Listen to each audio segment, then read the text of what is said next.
చెప్పండి మేడం. ప్రస్తుతం తెలంగాణలో రేవంత్ రెడ్డి గారి పరిపాలన విధానం ఏ విధంగా అనిపిస్తుంది? పర్లేదు మేడం, మంచిగానే ఉంది. మన రాజశేఖర్ లాగా మంచిగానే ఉంది బాబు.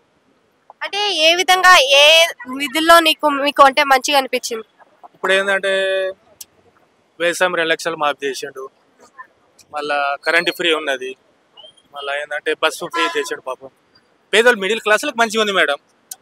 ఏంటంటే ఇంతకుముందు కేసీఆర్ కూడా ఇప్పుడు ఏంటంటే మన రాజశేఖర్ లాగా పేదవాళ్ళకి మంచిగా ఉంది అనమాట. ఆరోగ్యశ్రీ అయితే కంటిన్యూ చేస్తుండు. మళ్ళీ ఏంటంటే మిడిల్ క్లాసులకు మంచిగా ఉంది మేడం. రేషన్ కార్డులు ఇస్తాను ఇంతవరకు రేషన్ కొత్త ప్రభుత్వము కొన్ని తప్పులు ఉన్నాయి, అంటే టైం పడుతుంది కదా మేడం. ఏంటంటే ఫోకస్లు ఉన్నాయి కొన్ని ఏంటంటే వేరే రాష్ట్రాలు కూడా ఏదో చేసుకున్నారు, అట్లా కొంచెం టైం పడతాం. ఇప్పటికైతే పర్లేదు. అయితే ఇదే విధంగా చూసుకున్నట్టయితే మనకి రైతు రుణమాఫీ కూడా అందరికీ అందలేదు అని అంటున్నారు కదా, ఎంతవరకు నిజం? అది 80% అయింది మేడం. ఒక 20% ఏదో విషయం ఉండొచ్చు, కంప్యూటర్ విషయం, బ్యాంక్ విషయం, లేకపోతే ఒక 2 లక్షలు ఎక్కువ ఉండొచ్చేమో. దానివల్ల కొంచెం టైం ఇస్తే అది కూడా మాకు అయితే మంచిగా ఉంటుంది మేడం.